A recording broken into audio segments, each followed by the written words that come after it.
Welcome to the Asking Why podcast. I'm your host, Clint Davis. I'm a marriage and family therapist and licensed professional counselor trained in trauma and addiction. The Asking Why podcast is for anyone on a journey of healing and restoration. If you are searching for answers to life's questions and want to learn more about root causes from a psychological and theological mix, this show is for you. In this podcast, myself and a co-host from Clint Davis Counseling and Integrative Wellness will interview guests on a wide range of topics in order to get down to the heart of the problems facing our world and understand why things happen and how to change the world and ourselves for the better. Want to learn more tips and tricks to living a healthy lifestyle? Visit us at Clint Davis Counseling and Integrative Wellness on Facebook and Instagram. If you want to meet our staff or book a speaker, go to clintdaviscounseling.com. Thanks for listening and be sure to subscribe today. Trey McGuire, episode 3. Yes, sir. Glad to have you, man. Glad to be here. Thank you so much. So you're a good friend of mine. For those that don't know, Trey McGuire runs the Every Warrior Network. So we're here to talk about a little bit of that. So tell me a little bit about Every Warrior Network, what you're doing there, and what that is here in Shreveport-Bossier. Man, we are a charity supporting our local military, and I like to say that we are a local charity that has a global reach. Now that a lot of our warriors that we began serving 5 years ago when we started have PCS'd to all sides of the world, we now have a global reach. So we do everything we can to love, care for, take care of, meet the needs of our service members, whatever that might be. A lot of people ask us what we do, and especially if it's a service member, our answer is, what do you need? Right. And if that can go from anything from counseling to I need to fly home or I need this or whatever. So the sky's the limit, really and truly. And we assess and work with them, see if there's a need, meet it, build a relationship with them, and then with the goal being to help them use their life experience to go out there and change the world. That's awesome. And you've been here in Shreveport and Bossier the whole time? Yes, we have. We started 5 years ago. We're 5.5 now. So I've lived here my entire life. Used to work for a church down south of the base. Here around Shreveport-Bossier, we have Barksdale Air Force Base. So we're really heavy in Air Force because it's what we have here. Over 7,000 airmen in this area, not to mention all the retirees and veterans and all of that who help love and support us. So I really and truly had a passion to do something for service members. That was really kind of outside the spectrum of the local church. So we really jumped out there, and very long story short, November 23rd of 2014, we decided to do our first Warriors Thanksgiving feast, which was a Thanksgiving dinner for service members. And we had no money, no nothing. We had no organization. That night we served Thanksgiving dinner to about 220 service members. It was a phenomenal night. And that night is where we actually kind of looked at each other, kind of our leaders looked at each other and were like, what would it look like if we did this all the time? So fast forward to May 1st, we incorporated as a charity, and then it was the Warrior Network. But we decided here recently, let's update our name because we want to be known as an organization that supports, connects, equips, and mobilizes the very core of every warrior we come in contact with. So it's kind of the brief history, and we've been doing it ever since. Yeah, so what are some of the things that you guys do during the year? We do several events. Obviously not this year because of COVID, but that's okay. We've always been kind of event heavy. We'll do our Kid Fest event. We'll rent out the water park here in town. We have done our Warriors Thanksgiving Feast, which started at about 220 people. And the past 2 years, we served 800 a night, each night, and then last year we served 1,000. So that event is going to actually change this year because of COVID, which we haven't announced anything yet. But we've done a lot of events this year because of the fact that a lot of those events got scrapped. It really was used to put our focus more on what I wanted it to go on, which was how do we care individually for our people and use our events as a way of letting people just get to know who we are. It's one of the nets that we cast out there, I guess you could say. But if you meet a need, like if you feed them, then we believe they come. So we meet that physical need, and then we can come in and meet the emotional, relational, spiritual needs that they might have. So a lot of the other parts of the year is very, very random because the needs come, like right now we are focused on a lot of our focus goes to hurricane relief for service members here in our area who they didn't lose everything they owned, but a tree may have fallen on their house. Literally before I got here to film this, I was up on the roof with 2 other guys who were helping an airman fix his roof. Mm-hmm. So little things like that to respond to what's happening in the current context of the community. And we want to help other people understand that, hey, you can go do that too, wherever you are in the world. It's part of that global reach. But also we run our Warriors Family Center, which is a small event center for service members to use for free.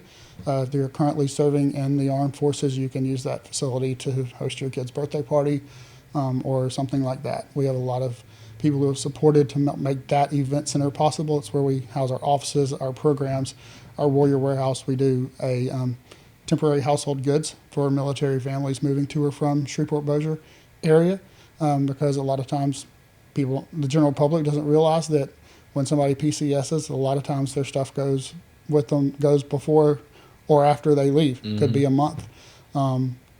And before they ever leave and then whenever they get here, it shows up about a month after they leave sometimes. So they're sleeping on the floor or they have to go to Walmart and buy an air mattress. Oh, for sure. We just had some friends, shout out to Chris and Skylar Roby. Mm-hmm. Yeah, they moved and their stuff didn't get there and still wasn't there for weeks after. Mm-hmm. And yep. They were sleeping on the floor and, trying to figure things out in Florida. And, there wasn't anybody there like the network to do what you guys are doing here. I think one thing I love about you and what y'all do is, it's relationships. Absolutely. One of the things on the podcast that I want people to understand is that it's only through relationships that we get down to these root, problems and absolutely and solutions. And I've seen you guys do that and be the hands and feet, whether you use Jesus as the platform or not, it's always in the background. And so I think it's been really awesome to see you and your team, serve. I mean, I've been a part of some of those things and the talks and the crawfish boils and the, and people feel loved, they feel seen, they feel known. And the military is a very close-knit group, whether it's Air Force or Army or Marines or, Navy or whatever it is. But I think the general population thinks, oh, they got everything they need. Absolutely. Right. The military takes care of them. Military takes care of them. And for the most part, they do. Our goal is to, because we have the same mission as the military does, which is take care of their service members. Mm-hmm. That's where we want to come in and supplement.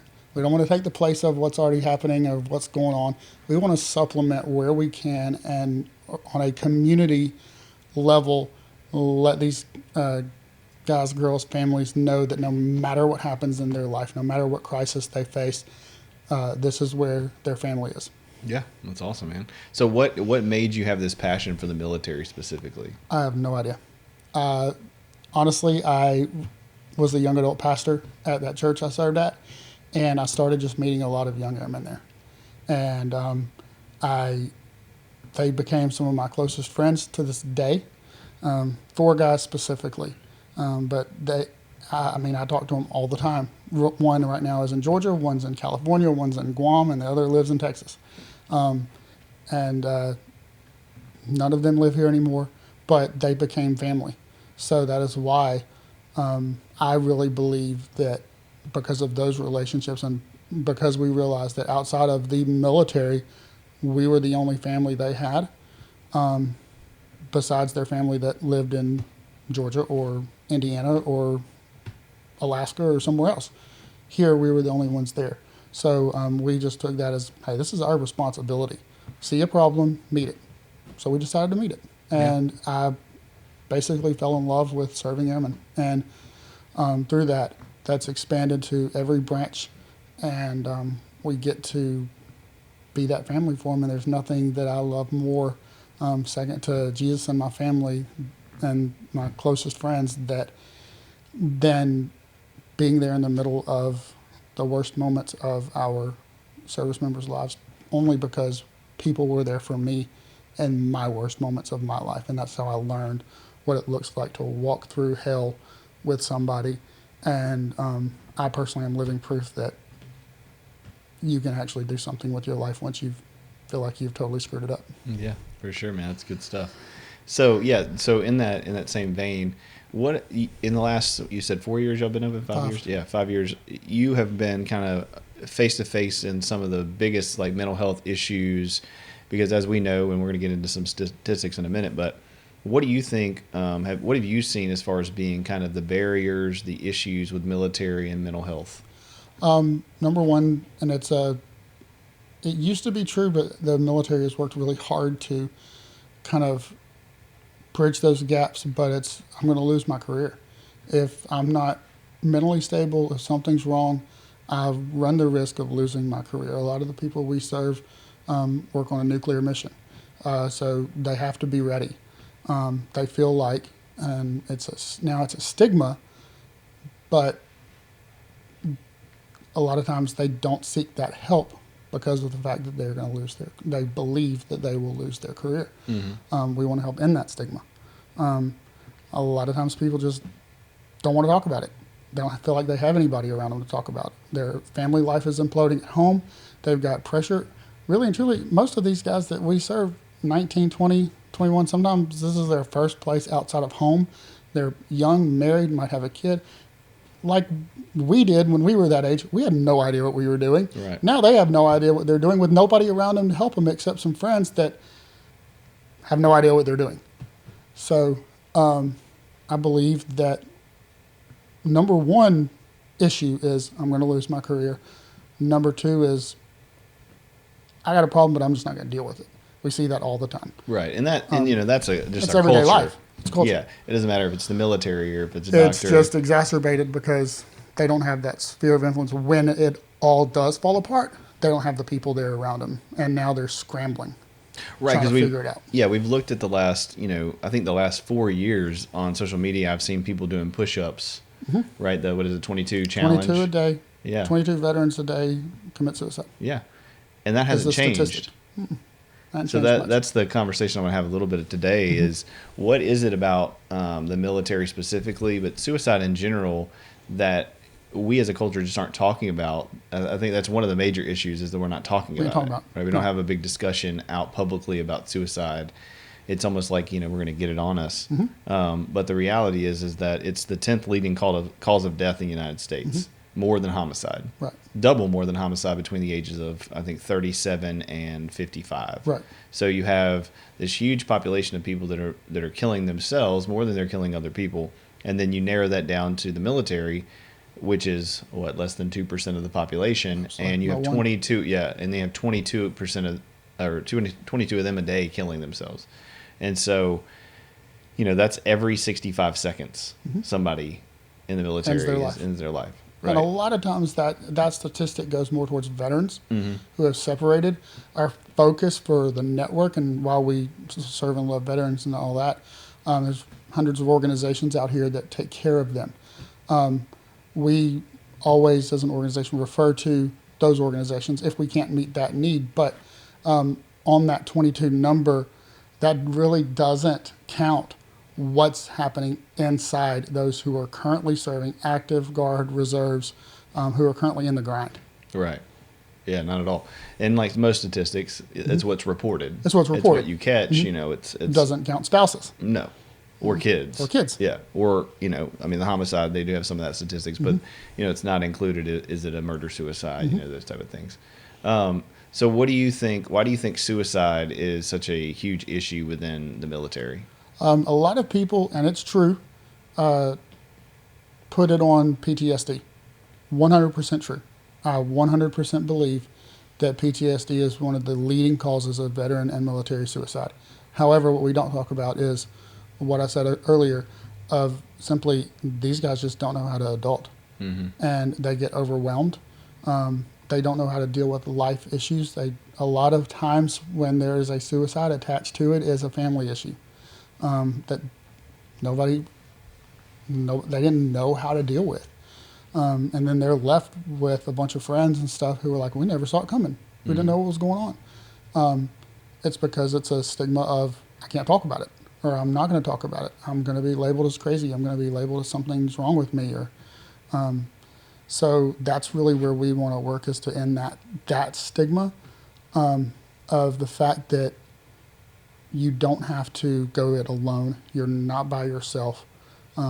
We see you, all the stuff that everybody says, but we see you, hear you.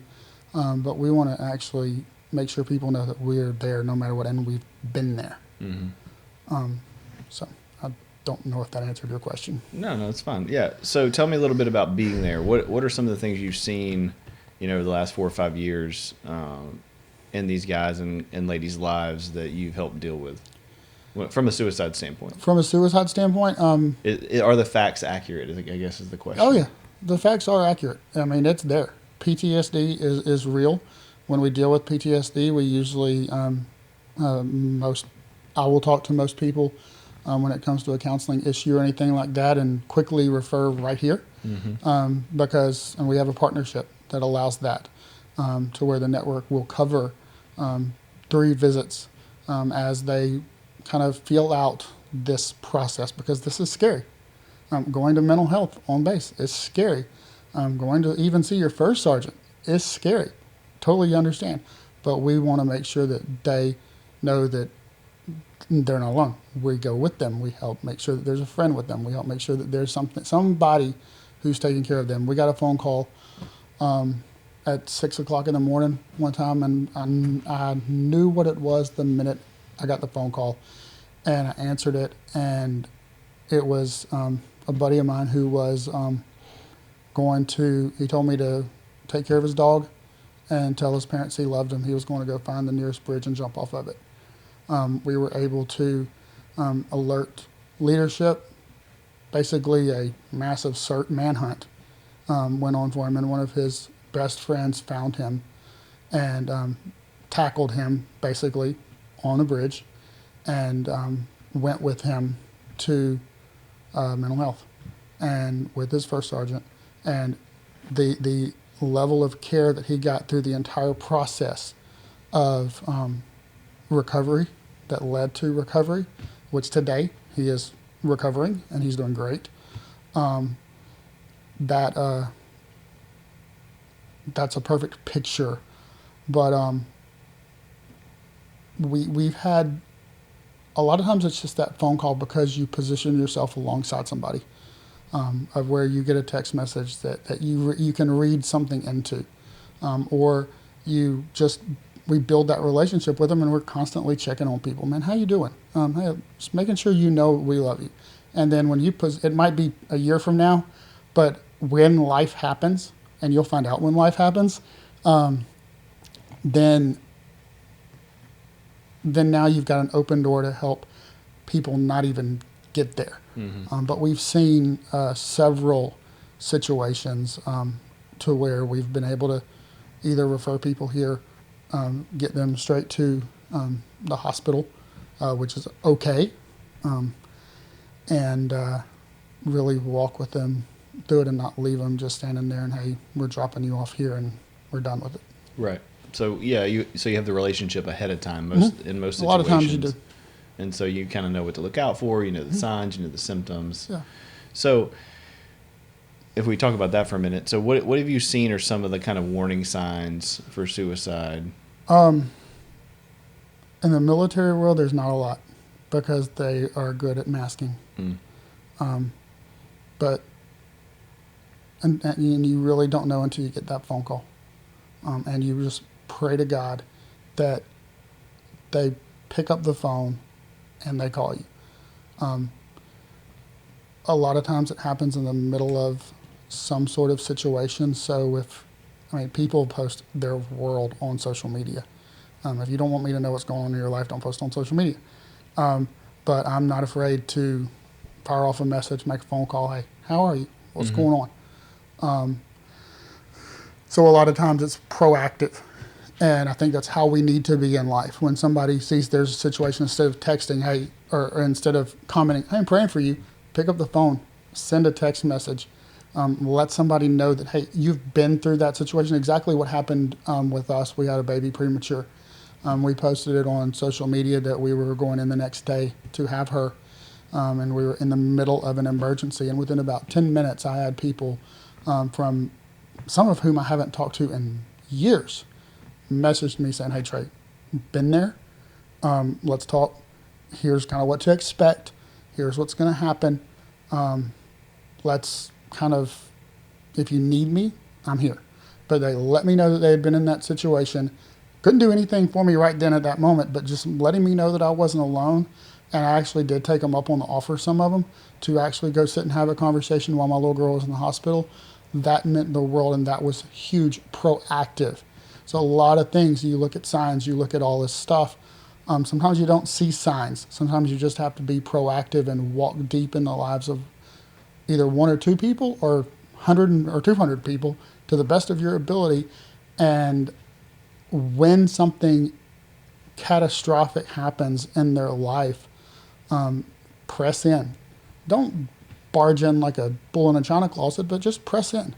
And like the guy who we just fixed his house, because we had that kind of initial acquaintance, we were able to meet a need that's going to lead to meeting more needs and helping him actually go influence his world. So when they hit that low, you're already kind of riding with them a little bit, to where now you can help kind of guide them all the way through the valley, so to speak, or rock bottom, and back up. So classic signs: being very quiet, withdrawal. But for me personally, and we'll get into my story hopefully here in a few minutes, there were no signs. There was just a there was a trail of destruction. And I woke up one morning having absolutely no idea where the thought even came from. And I was ready to make that decision. Went to bed, did not think about it. Was not thinking that way. Woke up at 2 o'clock in the morning and boom, the decision was there. The thought was there. And it didn't take but about 10 minutes to go from decision to almost action. Mm-hmm. Yeah, so tell me a little bit about that. I mean, part of the reason I think that you want to help and want to talk about this, and we decided to do this podcast, was because we can talk about it. People can get online, they can read, but having a person to share vulnerably what's actually going on in the mind of somebody who wants to kill themselves, I think is very important. So talk to me about what that was like for you. When you say path of destruction, because the path of destruction is a sign. Mm-hmm. It is. It really is. That's why I said, when you see people talk about their issues or talk about what's going on, because they'll probably let it out that something's going on in my life. My grandmother died. My dad died. My dog is sick. I've messed up here. Press into those moments, because those are just things that, as they compile on you, they compile on that person. You want to position yourself as a person that is not afraid to ask, how do you feel? Mm-hmm. And not be freaked out by the answer. Right. I found myself dealing with a lot of loss. My dad had went to prison. We had lost 2 babies to miscarriage. My mom was really sick at the time. She died after that. Mom was really sick. I was in the middle of severe depression, anger. And again, there were signs that I hid. Nobody knew that I was punching holes in the wall. Because my wife did. Nobody else did. I was serving at a church. I'm supposed to, like they're supposed to be mentally fit to serve in the military. I'm supposed to be mentally fit to help take care of everybody else. Right. Which is one of the greatest myths. So if you're a pastor in the room, listen to this. That's one of the greatest myths ever. You don't have to be okay. People actually are helped better by your vulnerability, like you just said, and by the fact that sometimes you're not okay. And that's real. But anyway, we had been dealing with a lot of just stuff that was not issues within our marriage. It was issues that had compiled on me, and I didn't have a clue how to process it. Mm-hmm. I was I call myself a recovering people pleaser. I'm writing a blog on that soon. But I wanted everybody to be happy with me. So I would lie, do whatever it took to make sure that somebody wasn't happy with me. And if I screwed up, I'd hide it ultimately people would be upset with me because I lied, and now I don't have trust. So now I'm in this never-ending spiral of people pleasing. Life is falling apart. Everything we ever owned was auctioned off. I had to file bankruptcy, just a whole bunch of stuff. And I went to see my doctor. Again, Cymbalta is wonderful. So don't ever think that you can't be put on medication, because those things are used to help as well. I strongly suggest having a counselor friend to talk to as well. I did not have that in my life only because I didn't seek it out, because I'm a pastor who I'm supposed to. I'm supposed to have it figured out. Mm-hmm. You know what, young preacher boy out there, as we used to call people when we were at church, don't, that's a myth. Don't fall into that trap. You don't have to have your life figured out. You're not expected to. And if you are in a place to where you're expected to, run for the hills. Get in a place to where you can be vulnerable and you can be real and you can not be okay. The past 3 months of my life, I haven't been okay, and not one person has said anything about me not being okay in a bad thing, because of the fact that I've positioned myself now around people who actually care about me and who understand that they're not going to leave me not being okay, but they're not going to put pressure on me to just perform. Mm-hmm. And so I was in a very unhealthy place. And one night, I don't even remember the day, I remember this situation. I woke up around 2 o'clock in the morning, went to my extra bedroom, and my shotgun was sitting there. Loaded it. It was sitting in my lap. And within a blur of 10 minutes, my wife walked in the door. I have no idea why she woke up. I have no idea why she walked in. I thank God every day she did, because I don't know what I would have done. Mm-hmm. I felt as if I had messed up beyond repair.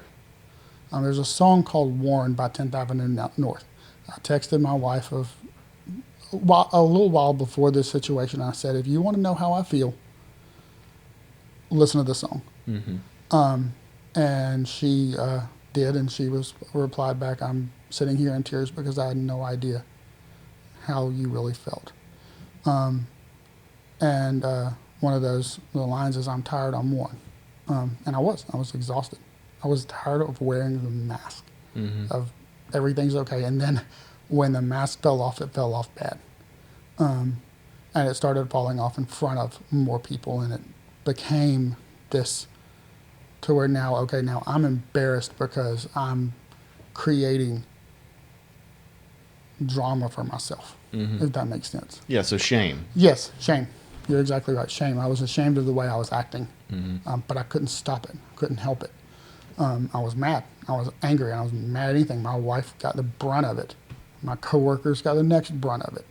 To this day, to where there's probably damaged relationships, because, and I've tried to make them right, and we've reciprocated. I mean, and yes, those forgiveness has been granted, but yeah, your actions damage relationships, especially when you don't get help for them. Mm-hmm. But that was a turning point in my life. I will say that was my rock bottom. And So people say suicide is, super selfish and, yeah, just go on and add more shame on somebody who's already dealing with shame. Don't Right. ever say that, because guess what? I wasn't thinking selfishly. I don't even know if I was thinking. I was just thinking of the pain, and I was thinking of how shameful I felt because of how I had acted towards people, and I wasn't like, I don't know, but yeah, don't ever say that suicide is selfish. We probably know that. It probably goes without saying. However, to somebody who's dealing with that, it doesn't help. Right. At all. It's not going to save anybody. It's like trying to present the gospel to somebody and expecting to win an argument. You're not going to win. Right. You're not going to change anybody's life. Yeah, I think people see the devastation it wreaks in It does. the families and the friends. It does. And It's horrible. Right. It is horrible, but that's not a motivating factor. Right. For most people, and myself included, when you're in that spot of thinking about it, you are just thinking about yourself, Mm-hmm. because you feel so poorly about yourself, Mm-hmm. right? You think, this is hopeless, this is helpless, Mm-hmm. Everything keeps happening to me, Mm-hmm. I don't see any way out of this. And a lot of people think it would be better it's actually not, it's selfless in some way cognitively, right? Because they're thinking really irrationally that it would be better for their wife and their kids or their husband if I was just gone. I was just gone. Right, because they believe in that moment that their worth and value is completely kaputs. That's right. Right, there's none. That's right. I can't be any better. I'm not good enough. Nobody thinks I'm good enough. And even if I did take my own life, nobody would care. Yeah. Which is not true, but it is reality. It is your current reality that you see. And I think it may be true in the moment for some people when they're in such a dark place and all their relationships are broken and damaged, and they have lost their job and they have done something terrible. Maybe they abused somebody, maybe they didn't. I mean, people do it for all kinds of different reasons.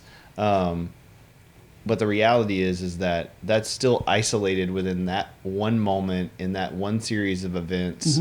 In those circumstances, and circumstances can definitely change. Yeah. Right. You're a testimony of that. I'm a testimony of that.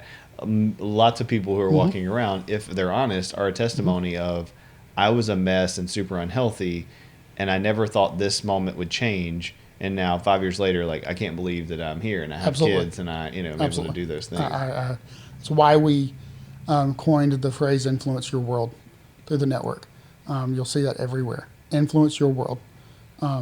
Because we believe that you have, because of your value, your experience, because of what you've dealt with, because of where you've been, tie it all into the military, you have a unique experience that if you put it all together and you have healed or are healing from your rock bottom moment, and you're learning from it, and you're trudging along, and you're repairing, and you're growing, we believe you have great influence to help other people who are heading down, to be that person, to be that lifeline, to be that person who's going to help you not get there.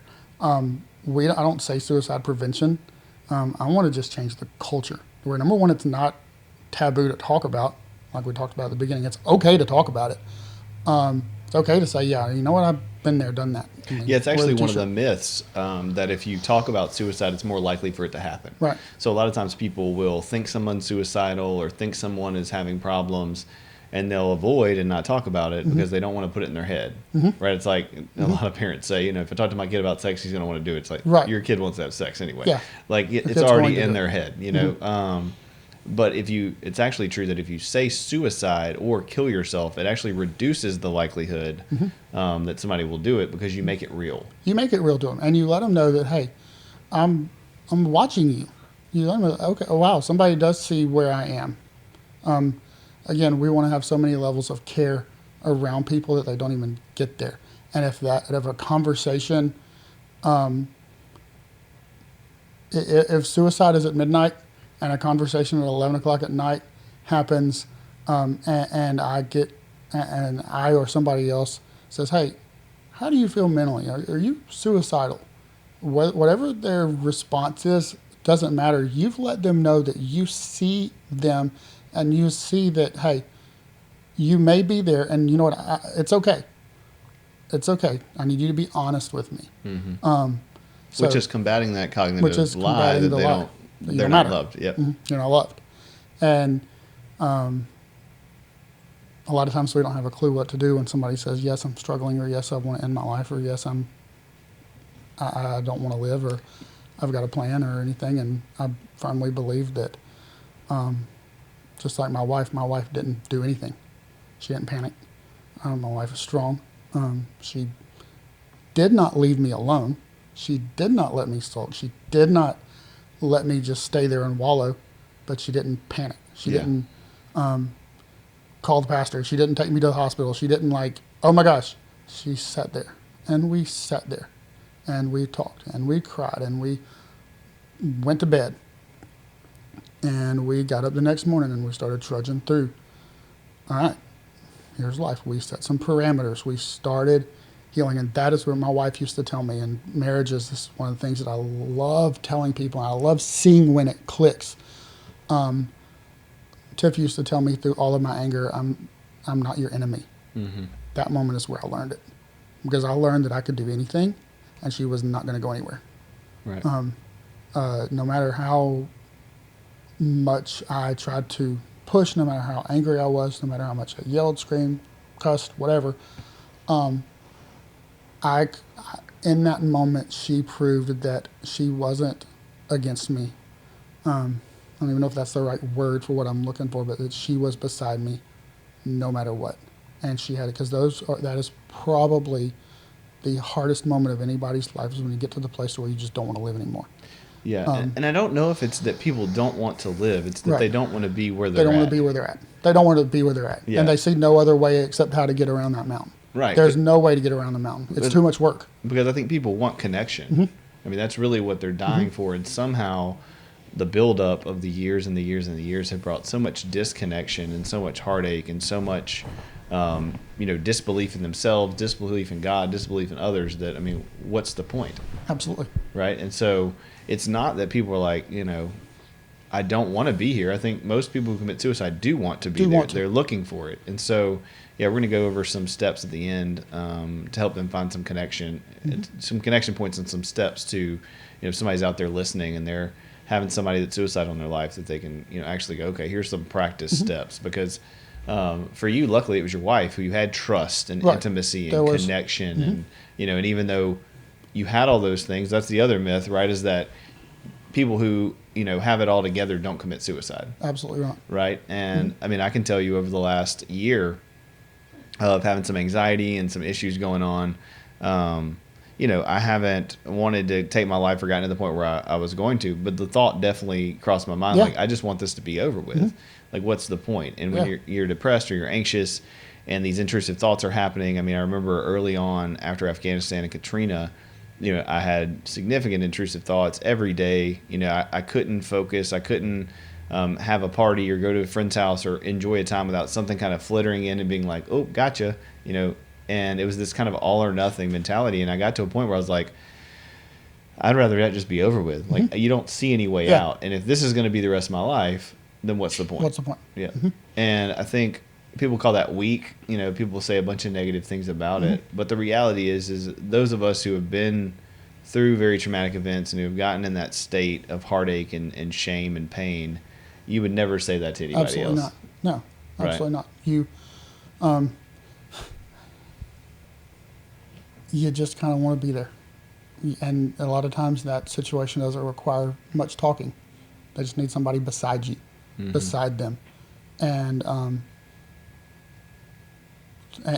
you have an opportunity to prove that you're not going anywhere. Yes, I'm going to get you help.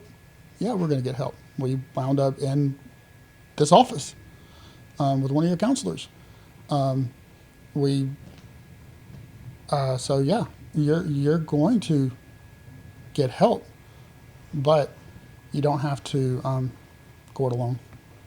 That's good. And the people around you don't have to have all the answers. And a lot of times we don't like suicide, or we push it off because we don't know how we're going to react. We don't know what we're going to do whenever that person does come at us with that. I mean, I said that earlier. Yeah, I think, of course, I have to ask why that is, right? I mean, if it's the 10th leading cause of death, if 54% of Americans have been significantly impacted by suicide, then why are we pretending like it's very unlikely? Right? I mean, I think normalizing and looking at the people in our lives and looking at our culture and looking at people's mental health status, especially right now during COVID, I think suicide, it was like 1 million a year in 2019 for the last 5 years. 1 million a year people have committed suicide. And in 2020, it's upped, which is like every 40 seconds. And now it's up to every 20 seconds, 2 million people a year. So, our anxiety, our depression, the lockdown has increased suicide so much. And ultimately, it's self-hate. Right? It's people not loving themselves, not believing they have worth and value. And so then I have to say, well, why is that? And it's because we live in a society that generationally has never dealt with any of these things. Absolutely. So if we, we're talking about the military a little bit today, but if we kind of magnify that to the society as a whole, and we go, how did we get here? How is it that every, minute someone's killing themselves in this country? Where does that come from? We know, as you say, and the guys you've sat with and the people that I've sat with, it's shame. It's feeling unloved. It's feeling not good enough. It's feeling unsafe. And that comes from a whole system in place that doesn't take these things seriously. Right. I agree with that. Yep. That thinks that if you slap a hotline number out there, hey, call them. Call those people, they'll take care of you. Right. No. Call me. Call you. Call somebody. There needs to be, this is why COVID was so bad with isolation, there needs to be a physical person there that proves that they're there. And you're 100% correct. Yeah, so I think we have to look at the military and as a microcosm of the whole thing, right? And so the military's high in suicide rate because they deal with a lot more stressful things, right? They're not told that it's okay for them to be. I mean, I remember getting deployed, coming back from Afghanistan, and that was 2003. So when we got back from Afghanistan, we were there 9 months. Lots of trauma, lots of stuff going on. We get back to Fort Polk, and they basically were like, "Hey, look, if you're having any problems, if you're having any struggles, there's 2 weeks that you can stay here and you don't have to go home, and you can get some counseling and get some psychiatry." And it's like, no. I'm going home. Yeah, like I'm literally in my state. Like I'm going to go home. I'll deal with that later. Yeah, I'll deal with it later. And it's called post-traumatic stress disorder because it's after the fact. Or it's not during traumatic stress disorder. Absolutely. So when you're deployed or when you're at home or when you're going through trauma or being abused or being neglected or being abandoned or whatever it is that's traumatic, of course, in the moment it sucks. But it's months after, it's weeks after, it's years after that it really comes up and hits you. And so if we look at the military in our general culture and we go, okay, 52%, 53% of the people who join the military have a divorced home, right? So that means that 53% of the people joining the military already have previous trauma. Yeah, have some sort of trauma. Right, have some kind of whether they think it's trauma or not. Yeah, it's traumatic. Yeah, exactly. There's not a person who's been through a divorce who would say, that I've ever met, that would say, oh no, the divorce was great. I'm super glad that my caregivers separated and the people who I looked up to and had attachment with broke up, right? Most of the time, because unfortunately that means if they divorced, usually it wasn't amicable, and usually that means the attachment was already severed way before that. Right? Because if you have two people who are adults and willing to divorce, that means that along the way there were all kinds of other things going on. So you have this huge culture that's really already traumatized, young, joining the military, lack of resources, like you said, and then a culture that they're fitting into that says, well, you can't be messed up. Yeah. Right? And I think the church and the military are a very big parallel where it's like you're coming into the pastoral world and you're coming to lead and teach, and it's like, well, you have to have yourself together, mainly because we as the culture treat them as heroes. Yeah. Right, we set them apart and we say, well, they're heroes. I mean, I remember people saying, well, what do you mean you have PTSD? Like, weren't you trained for that? Yeah. And it's like that whole concept of I'm trained to see people die or kill people or be involved in war. No, like you trained me and desensitized me to be able to do that. Right. That's the difference. It's actually training me to be able to survive, but it's not training me to be a good father or a good husband or whatever. You're exactly right. And so they get involved in the military, not even knowing any of that's happening. Like you said, already having previous trauma, already having these family issues. They get in the military young. They think they're going to make some good money. They have independence, but they have no emotional intelligence skills or very little. They have lots of trauma that's going on, and a whole worldview that says like what strength is, what being tough is. Be a man, be strong. And so then they get in there and they're stuck. And then they're in a world that goes, okay, we're here to support you, but we have limited resources. Taxes come into play with all that. Right. I mean, there's a There's big conversation we can have. Yeah, you can blame it on anything, but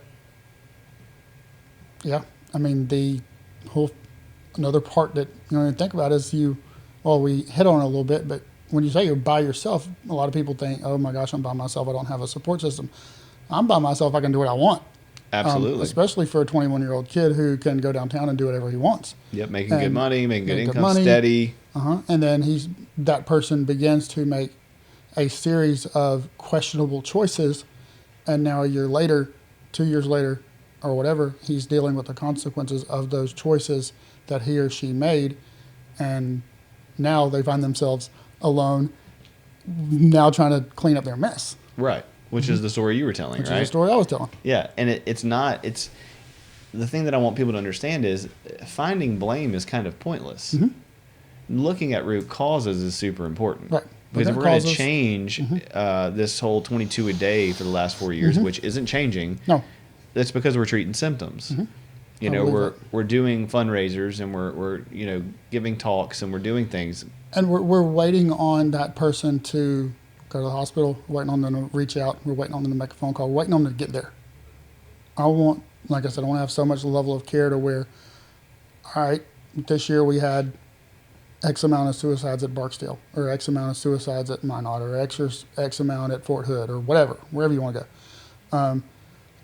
Next year we had less. Next year we had less. Did anybody call and talk to them, or did we take them to the hospital? No. Oh, wow, they're not getting to that point now. We're caring for them in such a way where that's not even no longer a viable option for them. Because also, I mean, suicide's a viable option now. It really is. I mean, I worry about that with teenagers and stuff. I look at them and I think of what happens when they get into a fight with their parents. And of course, I have a 3-month-old, so I don't know what it's like to have a teenager. She hasn't started talking back just yet. I could just imagine, I'll show you, you know, I mean, I'll show you. Mom and Dad, I mean, I could imagine that. I mean, it's a viable option in our culture today. Oh, absolutely. I mean, the teen suicide rate has increased 67% in 10 years. So it's pretty insane how the teenagers that I've worked with and others in my practice and in general across the country, you know, teenagers will just say, "Hey, why don't you just kill yourself?" to their friends. Yeah. You know, it's just an option. Yeah, well, not even a joke. Like it's a suggested fact now. Yeah. Like, oh, you don't like your life, you don't like what's going on, just kill yourself. Like, you know, that's suggested. That's tweeted. That's text to each other. I've seen it 100 times. Right. I've met with schools and parents where they're like, well, Susie was on this group chat, you know, and they text, you know, this about their family going through divorce, and they were basically just like, well, we don't see any way out, so just take your life. And it's just like most things in our culture. It's there. It's super present. It's a huge statistic, but we never talk about it. Right. You know, absolutely. we barely. And if we do talk about it, it's call a hotline. Yeah. Or let's fix you in some way. Yeah, and I think people are scared of what they don't know, and so they don't want to step in the world of suicide or self-harm because they don't want to get it on them, and they also don't, you know, they don't want to feel shame if they agree with the situation, if they've attempted or they're thinking about it. But a lot of us think about suicide a lot. Oh yeah, you know, maybe not. People think about that. Yeah, you're right. Maybe not actually doing it, but what would it be like? You know. The other part, I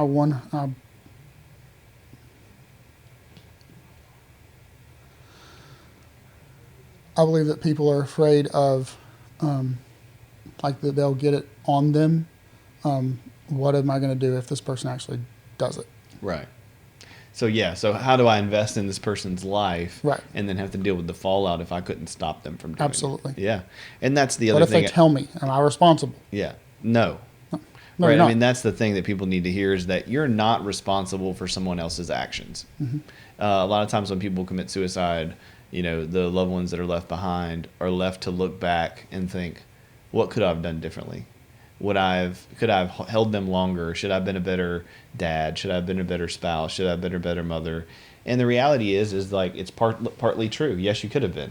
We could all be better. Absolutely. But it's not their fault that it happened. Right. Right. It's chemistry at some point. It takes over, and the person can no longer think rationally and logically. You're right. And they truly believe that what they're doing is best and that it's not worth doing anyway.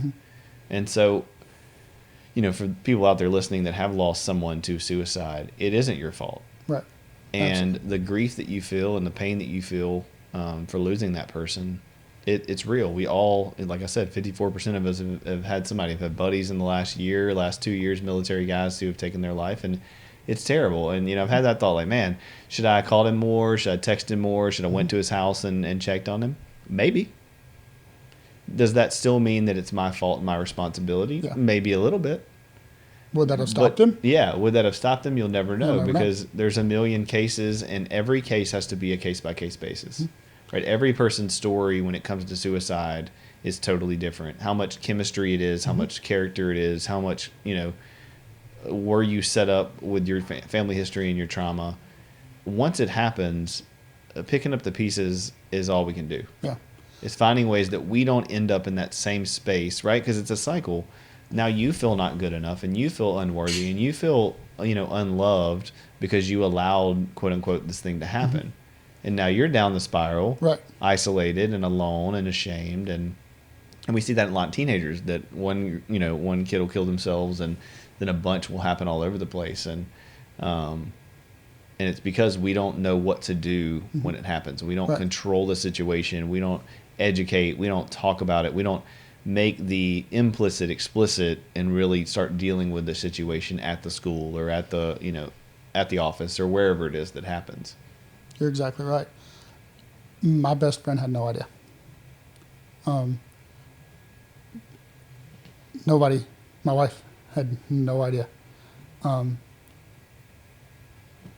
No, I don't. I look back, I can think of, man, a lot of situations could have been different. Right. But I don't think anybody would have helped it. It was something inside of me. I was the one who was messed up, and I had to get to that place to where, and yeah, it took me getting to rock bottom to where I realized, because I was such a people pleaser, that I did not even want people worrying about me. Mm-hmm. I did not want people thinking bad of me. Again, I had that stigma of they're going to think I'm nuts. They're going to think I'm crazy. I didn't even want to tell people I was suffering from depression. Yeah, I mean, I hear you, and we talked about this a little bit before, but I'll challenge that a little bit, because it's both. I think we are responsible once we know. Yeah. Better, which is the whole point of this conversation, is for people to know better, is that, no, you are responsible to check in on your people.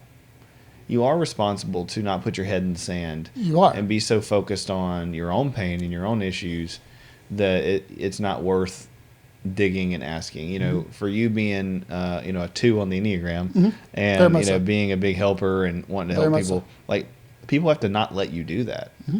And plenty of people get caught in the trap of this is how Trey is, and then that's how Trey is. Let him do it. Right. Instead of like I do to you, which is like, no, dude, like, you're not going to help. This is how it's going to be. You're exactly right. But that's learned, right? Mm-hmm. I wasn't always like that with people. This Katrina happened, 15 years ago, a few days ago, and I had messaged an old sergeant in the Army, and I just had told him, man, we were texting, and I messaged him and said, man, I'm so sorry for the 20-year-old punk that I was. Looking back now, like almost 40, I've done that. I realized how hard that must have been to be leading in that crisis. And here we were giving you crap because, you weren't doing everything we thought you should be doing. Mm-hmm. And my point is that, I've learned that over time, though, right? I've learned to be that type of friend over time from people being that for me. Right. From people calling me out and engaging me like you and like others, and listening to the deepest, darkest parts of us, and then being like, yeah, I'm good with that. I love you anyway, even though you think that, or even though you've done that, or even though that's the part of your life that's dirty and black and horrible. Big deal. Here's mine. Yeah. It doesn't define who you are. But we live in a society that is defined by all these external things. Oh, absolutely. That's why we say the core of every warrior. Everything we do is very pointed. The core of every warrior. We don't want to. I don't give 2 flying flips what rank you wear, what branch you're in, how many stripes you've got, what uniform you're in. I don't care. Take that mess off. Put your civvies on. That's the person I want to talk to. Mm-hmm. I want to talk to the core of who you are. I want to know that person, and because quite frankly, if you do follow through with falling victim to suicide and make these choices, your career, you don't have it anyway. Right. Well, I think that's why they need you, and that's why they need outside sources. Right. I think, the Barksdale's base, is great, and they have military service there, counselors and, mental health and all that kind of stuff, and please go to it. But the reality is that, per capita, right, per person, they don't have enough to service the people who need therapy, because everybody needs it. Mm-hmm. Everybody needs to be in some type of therapy dealing with something, because whether they're getting deployed or whether they're not getting fully deployed, just being on base, being in that minority of people, being in that system in which your rank and your who you are and all those things do matter. Because you can say we're worried about your core, but the system doesn't. The system doesn't. Right. And that's not a person. That's the system of the military. Mm-hmm. you have to follow rank. Mm-hmm. You can't talk back. You have to do the things you have to do, fair or not fair, buddy, good old boy system or not. Mm-hmm. And people have to function in that. Right. And so you have to go to training so you can learn to shoot, so you can learn to drop bombs, so you can learn to do these things. But that doesn't necessarily compare to good mental health. Absolutely. And so they're stuck in this cycle of, well, I have to go to you and get counseling, or you're telling me you care about my core, but 80% of my life doesn't. Right. Or doesn't seem to. Yeah. And I don't think it's an intention thing. I don't think they intend, although some people do. And you're not going to make everybody care. No. I learned that. I learned that. You're not going to make everybody care, and that's fine. But that's why they need more. I think that's why military especially, but all of us just need more people in our life and a culture of vulnerability and support that isn't, just inward focused. Right. And the problem is, like we said, so many people have not recovered from their trauma in their past that they just don't have the capacity to. I mean, when I'm depressed and anxious, and I'm in triggered, I don't have the capacity to reach out to other people. I'm so focused on surviving. Right. Which that's my challenge, not my challenge, but that's what my reply back to your challenge was. I was really good. I'm not a dummy. Nobody I deal with, nobody's stupid. People are very smart. People put up those protective things, and especially of not wanting to be seen as weak, lie, or anything else. You put up those walls and you learn to say the two famous words, I'm fine, or I'm okay. Mm-hmm. And you do not let people in. You do not I didn't, because I did not know. I was not educated enough to know, and to what I believe now, what you just said, was that every single person walking the planet needs to be in counseling. Everybody needs to be talking to somebody, whether that's a counselor, your best friend, your pastor, somebody. You need to have somebody, your spouse, and the person closest to you, or some total stranger that you can be totally open and vulnerable with, and learning that that's okay in context with the right people, I believe is what has saved me now. And now when I find myself sliding, which it happens, I know, because I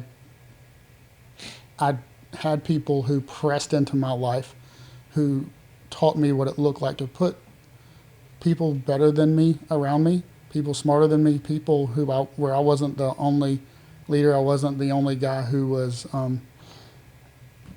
I wasn't the one doing all the giving, doing all the caring.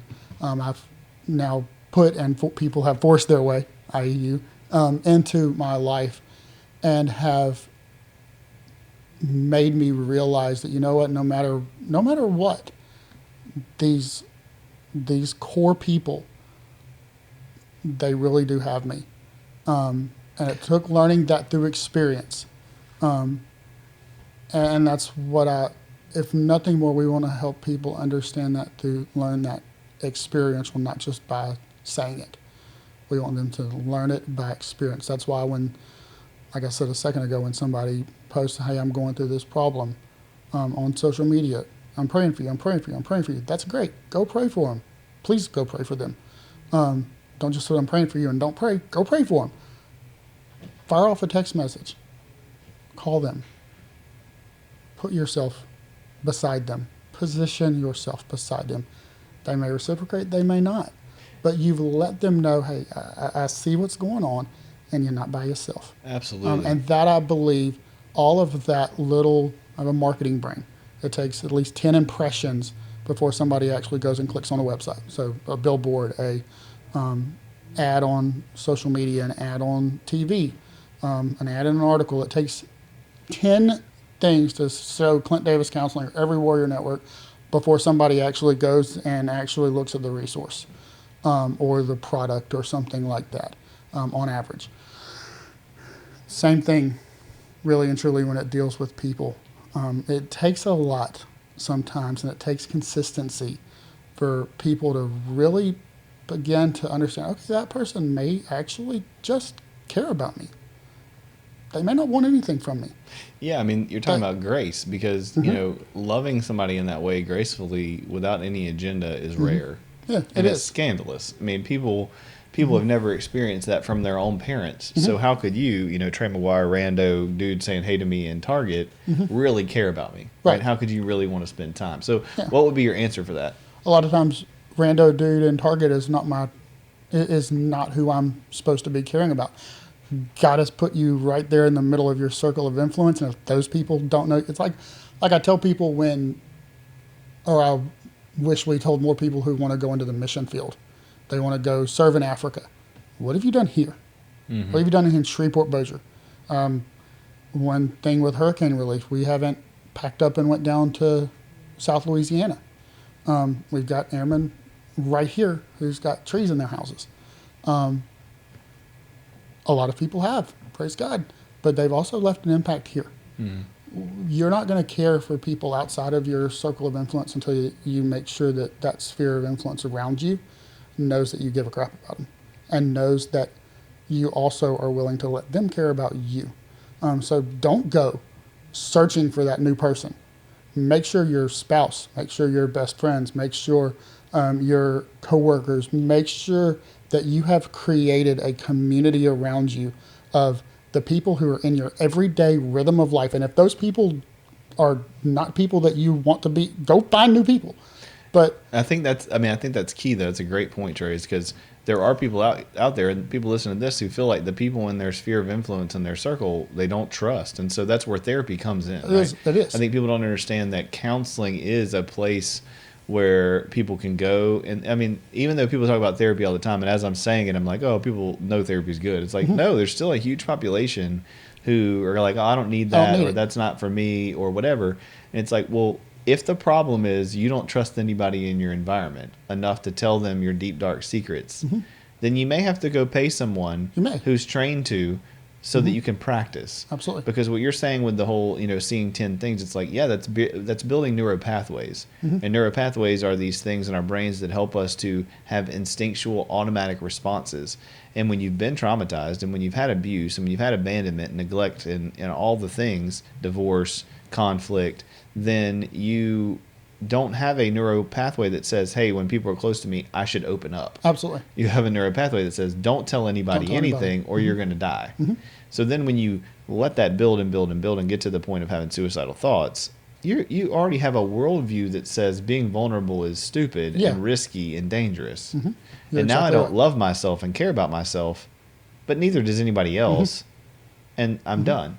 Now, I did want to say one thing about suicide. One thing that does happen is the chemistry part, where, people are on meds for depression, for anxiety, but they're nowhere near suicidal.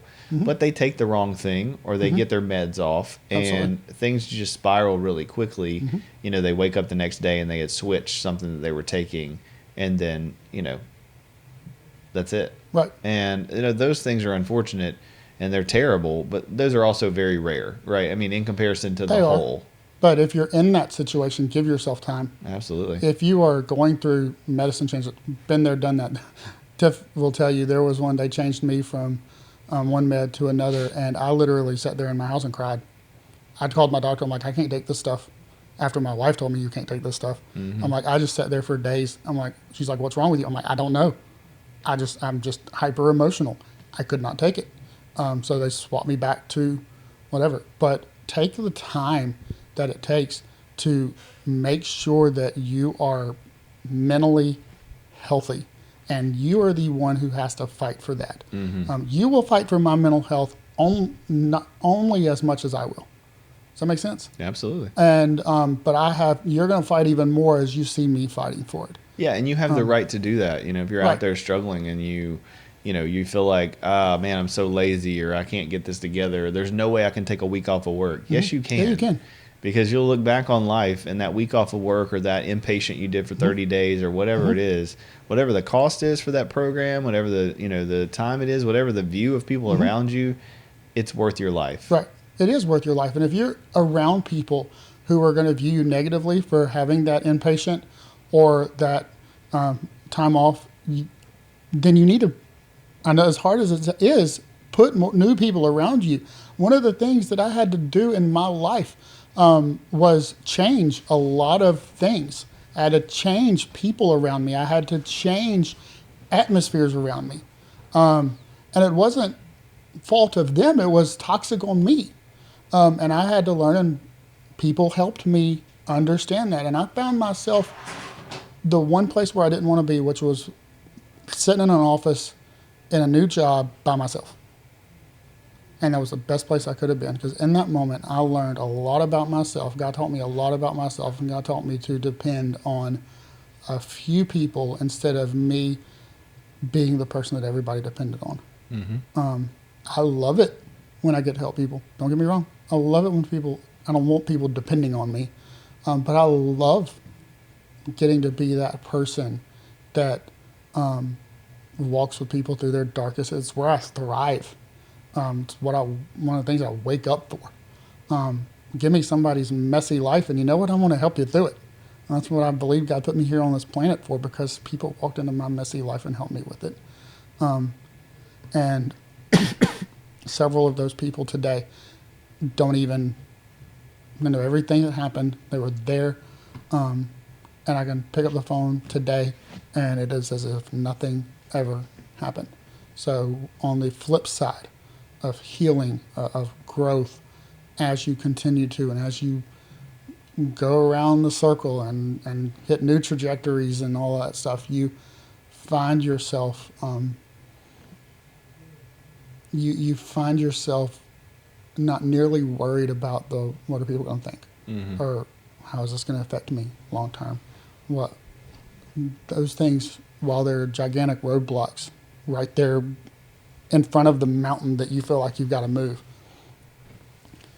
as you begin to go down the road of recovery, of healing, of finding help that you deserve, you think those things aren't near as big as you think they are. And if they are, again, do what I did, which is hard. It's not as hard as you think. And yeah, I can love you from a distance. I don't have to have that part of my life, because you have to fight for the life that God created you for. And if God himself has not called you home, it ain't time for you to go. Mm-hmm. And there's still purpose there. Let's fight for it. It's good. Let's fight for it. Yeah, I think It's worth fighting for. There's a song called Why by Rascal Flatts that says, who told you life wasn't worth the fight? Who lied to you? It's a lie. It's worth and it. somebody did, right? I mean, I think that's the issue that people have to realize, is that those thoughts, I'm not good enough, I'm not worthy, I'm not valuable, it's not worth it. Those are lies. And I mean, I think that you tell yourself. Yeah, and I think from a Christian perspective, lies from Satan. And Satan doesn't have to be this devil in your ear with a pitchfork. No. It's the history that you've been through since you were a child. It's the ways your parents parented. It's the experiences you had in high school. It's these moments in time when other people, the world, showed you through pain that you weren't valued. Mm-hmm. Their actions literally showed you that they didn't care about you. Yeah. And so the problem with that is that you're still allowing external things to dictate your own internal worth and value. Mm-hmm. And we have to, as human beings, figure out how we have worth and value without all the extra stuff. Right. There's worth and value inside of you. Yeah, just for It's being not human. dependent on anything else. No, the one thing you have to do to have worth and value is draw breath. Mm-hmm. Right? You have to be alive. And I think we forget that. We're not taught that. And then we don't live it out, day to day in our relationships. We're constantly in this cycle of, we're so beat up, we're so tied down to our traumas and our histories that we're trying to get other people to validate our own pain. Mm-hmm. So our lives are spent doing things, enjoying things, parenting, being married, watching movies, whatever it is that we're doing, so that we feel good enough and safe and loved. And that works for a while, right? That can keep you in a moderately happy world, right? Mm-hmm. But when life happens and there's more pain and more trauma and abandonment or transition or whatever, or you're in a very messy, toxic environment for a while, then it's not enough anymore, Mm-hmm. right? Those external things stop being enough, and we see that with Hollywood, we see that with professionals, we see that with anybody who's making tons of money and doing all the things that people think are amazing. Like Robin Williams a few years ago. Mm-hmm. People are like, I can't believe Robin Williams would have taken his own life and done those things. And it's like, well, no, like he had everything that we see as a society to be the things that you desire and want. But obviously there were things going on in his life that weren't okay. Right. Because if your family system, if your friends, if your day-to-day life in having coffee and doing your fun things with each other, playing board games, going bowling, playing golf, whatever it is that's the intimate things you do with your people aren't good, then it doesn't matter how famous you are. It doesn't matter what career you have. It doesn't matter how much money you have in the bank. We've all been there where we have people have been there where they have everything they want from a worldly viewpoint, and they're anxious and depressed and they kill themselves. Absolutely. Right. So it's proof in the pudding that, there's been enough people with celebrity status that have been amazing, to everybody, and who people look up to, and who people are like, you have it all. Why would you do that? And it goes to show that, like, it depends on what you define all as. Right. What's all? Yeah. What's all? We had it all. We lost it all. And there's not a day that goes by that I'm not grateful that we lost it all. Right. Because having it all and losing it all helped me actually learn what it looks like to care for people who don't have it. Right. Because I think all isn't stuff or isn't status. It's our relationships. Absolutely. It's when we wake up and go, oh, I lost my job. I lost my career. I got sick. I have cancer. I have whatever. And yet the people in my life who love me and who are with me and who don't judge me, they're still here and they're still doing the same things. It reminds me of, the guy that played Black Panther, passed away last week from, I think, colon cancer is what they said. And everybody's shocked. I had somebody this morning in session say, man, I wish you would have told somebody, And I'm like, I just said, well, it wasn't any of our business. Right. But it was pretty amazing that the people that he had around him in his life that knew over the last 4 or 5, 6 years, no one knew. And that's so rare. Right. Right. It's so rare for a famous person to have something that significant going on, and for somebody not to leak it, for there not to be some circumstance in which somebody used it for their own story or their own gain. And I think that's so much of what people are worried about.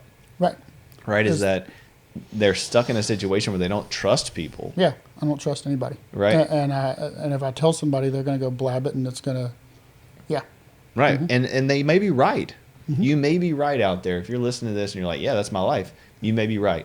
So, but you are responsible for finding help. You're right. You're responsible for taking the risk and going, well, I don't have anybody in my life who's going to listen to me, but clearly there are people out there that love people, that care about people, that, will give them good therapy, that will walk them through this until you can learn to find people in your life. Those people can help you maintain until you can change your environment, until you can change your career, until you can change your physical appearance, so you can do whatever it is the thing. If you're 500 pounds overweight and you need to lose weight, there's stories of people being able to do that, and then you become a testimony.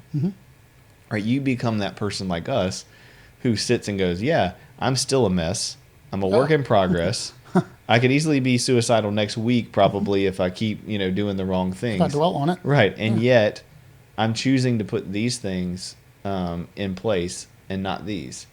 And I'm choosing to be, as Scripture says, boasting in my weaknesses is not acting like we have all the answers, not like we have it all together, right? But that because we don't, and we can share that with each other, it makes us way less likely to get to a place where we're going to take our own life. Absolutely. Because I know that you love me and care about me. I know my friends love me. I know my wife loves me. I know.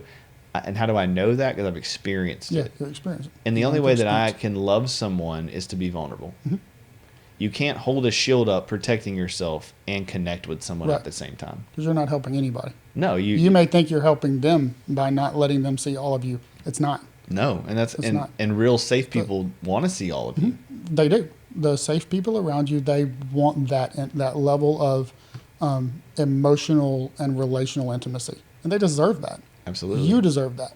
And so that stat of why are, people ask that all the time, like especially Caucasian men, in their midlife crisis, they're the main ones killing themselves. And I think it has a lot to do with what we're talking about is that men don't talk like this. Men don't talk about it. We're not taught. There's still a whole culture right now still of like toxic masculinity. And I don't mean manly things. Right. Absolutely not. I think manly things are great. Hunting, fishing, those things are super important, and we need to value them and teach them to our children. Growing up, I would not growing up, my later teen years, grew up in a small town, and the Friday night thing to do was go hang out in the Walmart parking lot with a beer, drinking beer, or go But some of the coolest moments I had was just having that friendly conversation with somebody sitting on the back of a tailgate, looking at the night sky, cool night, drinking a beer, Coke, whatever, and just being in that moment where nothing really else matters, and you're not digging into somebody's issues. You're just talking, and that's, I believe, where where the things that lead to that deep relational intimacy start from. Me and my wife, we started putting together puzzles. 37 years old, and we're putting together puzzles, 1,000-piece puzzles, across the dinner table from each other, and we'll make a mess of our table for a week and throw a puzzle together. Some of the best mindless conversation we've ever had. Our communication shot through the roof by just being able to do things like that. I think we need to get off of the text messaging. While that's okay, get back onto the phone call, and more so get back really and truly into the lunch, the dinner, the face-to-face, those times where you're just hanging out and you're just doing something with somebody, and you're learning what it's like to trust. You're learning what it's like to be in that type of relationship. So yeah, get back on the tailgate of a truck from an old country boy. Yeah, I miss that. Yeah, and I need to do absolutely. that more often. And it brings up a good point about culture too that has happened and why it's escalating in the last 10 years is just technology. And technology. It's easy. We could talk about that all day. It's so easy. But social media, the little square, computer in your pocket that you get on, and there's just so much disconnection. And I think the antidote to suicide is connection. It is. Right? I think we can talk about what to do about it, and there's a ton of systemic changes that we've talked about that could go into that. But on a personal note, what can we do as individuals is we can connect. We can find more ways of connecting, and Facebook and Instagram and TikTok and Twitter and all these other ways they're substitutes for connection. They are. They're not real connection. They're not the tailgate conversation. They're not puzzle conversation. They're not doing whatever it is that you do with your spouse or your friends that is intimate. And I think that's another reason why males are killing themselves is because they don't know how to be intimate. Don't know how to be intimate. And they have so much shame around who they are and who they've been and midlife, what they've left behind. And we don't realize that life is worth living. Absolutely. I work all the time with people who have had a whole life of destruction, and within a couple of years all of a sudden have the best marriage they've ever had, have the best career they've ever had, have the most sobriety they've ever had. And they go on to have 40 more years of success and, high functioning life. But we don't see that enough in life. We don't see the story of the person who was trafficked for 5 years, like I see with the purchase ladies that I work with. And, they've been trafficked for 5 years and had sex with 75 different people, a week. And then they get out and they're working and they're doing well and they've recovered and they get a boyfriend and they learn these things. And so my point is that a little bit of good can outweigh a lot of bad. And so if people are sitting out there feeling like, there's no way that my bad, right? That's the thing about grace is there's no one good enough that doesn't need it, and there's no one bad enough who doesn't deserve it. Absolutely.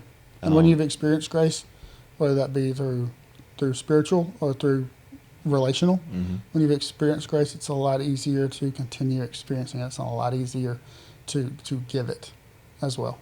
Absolutely. So the last thing I want to talk about a little bit is just more practical if someone is suicidal, because that's the other thing. I think people, they get really nervous if somebody is suicidal, like they have no clue what to do. Yeah. We see that a lot even as clinicians. Like if somebody's suicidal in our office or somebody calls us that's a client and they've been suicidal, it's like you feel kind of so far out of your depth. It's kind of sticker shock automatically anyway. It's like, oh gosh, like I didn't think this was going to happen. Right. So one, I think we need to realize and look and open our eyes as a society. It's hard to see the realities of the world and have hope, but we have to do that dance. Right. We have to look at the world and realize like we are in a tailspin, and the average person, right, more than the average person, 54% of us are going to experience someone in our life who commits suicide, which means it's going to happen, most likely. So we should go ahead and be prepared in assuming that people in our life are not okay. Mm-hmm. That the faces that they put on in front of us, that the trivial conversations we have on the water at the water cooler or at Bible study or at whatever club you're in or gym you're in, is telling a very microscopic view of that person's life. Right. And so it's not negative to assume that they're in a bad spot, but it's helpful to assume, hey, we're all in this like spinning globe of destruction and disaster right now together.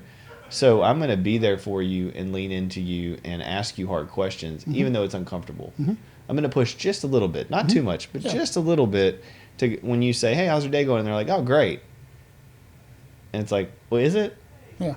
Right. Is it great? And then for them to be able to, say, well, no, not really. Right. I mean, how many people have you had do that, right? It's like, Absolutely. That's our gut reaction is, I'm great. And I'm like, oh, we just had a hurricane. My electricity, I was out for 4 days. Like, I've had diarrhea for a week. Like, whatever it is. But also, you don't want to get into your not great because, and this is something else that drives me crazy, is how does that compare to other people? Somebody else has it worse. You can't look at that. Somebody said the other day, quit complaining about your electricity being out. At least you don't have a tree on your house. Your trauma of your electricity being out is real to you. His trauma of having a tree on his house is real to him. The people in Lake Charles whose house was blown away, their trauma is real to them. That's their experience right now. We can't look and worry about comparing.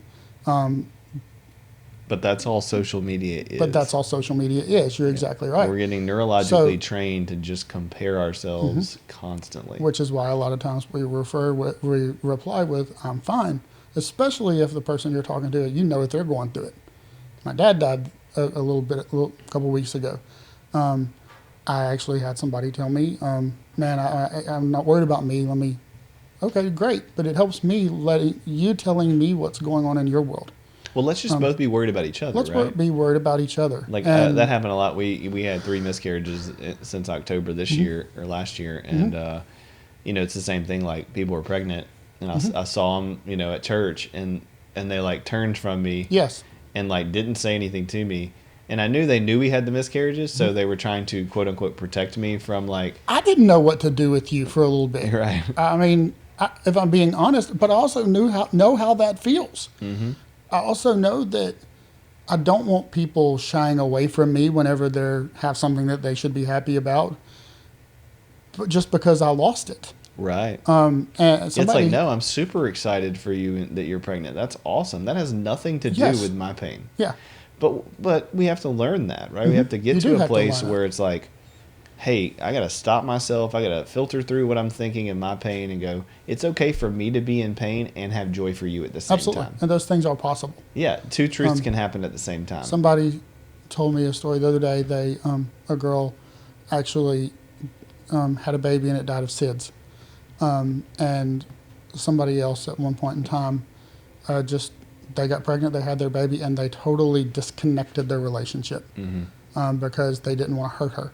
And her response to that was, you robbed me of being able to live out the memory of my daughter who died by not allowing me to celebrate your joy. Oh, absolutely. And I believe that when we get to, and it's fact, when we're able to, whether you're having a great day, I'm having a bad day, or you're having a horrible month and I'm having a wonderful month, or both of us, life is falling apart at the same time. When we can deal with each, I don't even have to deal with your stuff. Just talking about it lets me carry it a little bit for you. Absolutely. Just me talking about it lets you carry my weight a little bit, and you really don't even know you're carrying my weight. Mm-hmm. But you know what's going on in my world, and when I scroll back through my phone and I see your name, I remember I find a little bit of peace knowing, man, Clint knows what's going on. And we may not talk about it, but then again, you may check in. You may not. I mean, that's fine. But you're bearing that burden for each other when you can get beyond the I'm fine or it was a great day. If it was a great day, great. But if it wasn't, we need to start just being honest. And I believe that's one of the very first steps of not getting over here. Absolutely. Is when we can be honest in the small things, when we can be real in the very, very minute, yeah, my day completely sucked. Here's what happened. then we can learn. That begins to change that mind thing that you talked about, of being able to, okay, if I can be trusted in this situation, or if I can trust in this situation, then you know what? Maybe you take a little more risk of vulnerability, and then you take a little more risk of vulnerability, and then before you know it, you're an open book to this person, and you live in the freedom that comes of there not being any secrets in your life. Absolutely. That's so good. And I tell you, there is freedom when it comes to not hiding anything. Absolutely. Yeah. I don't mean go put it out there on social media. Absolutely. But with the right people around you. And if you don't have those people, it is very possible to find them. Go change your job. Go to church. Go put yourself in a workout group. Don't do jiu-jitsu. He does that stuff. I can't do jiu-jitsu. Go put yourself out there and make yourself it's the worst feeling in the world when you make yourself vulnerable into a new thing. But find a hobby that you enjoy, that you like, and put yourself around like-minded people, and I guarantee you relationships will come out of that. Absolutely. I mean, change is uncomfortable. Mm-hmm. Doing new things is uncomfortable, but healing comes through uncomfortableness. Mm-hmm. Healing's not going to break a bone. It heals. It hurts. Absolutely. Scripture uses sanctification, to talk about sanctification. It uses pruning, sharpening, and refining. Mm-hmm. And I always say, like, none of those things feel good.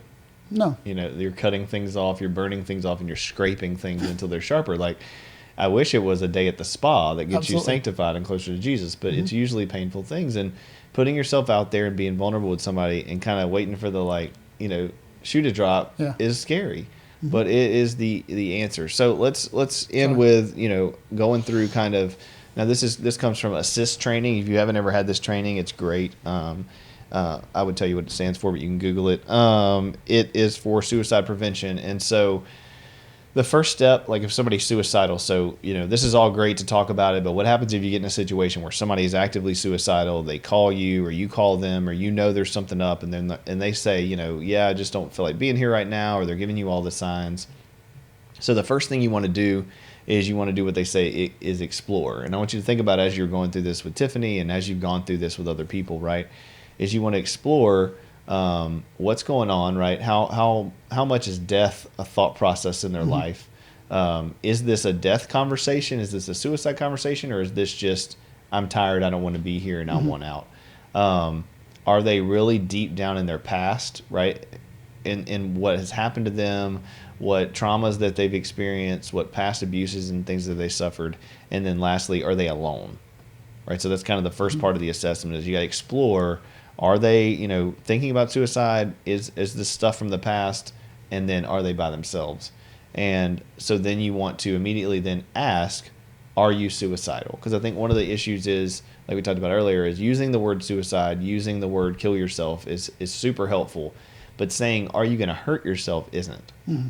Right? And we're scared to say it.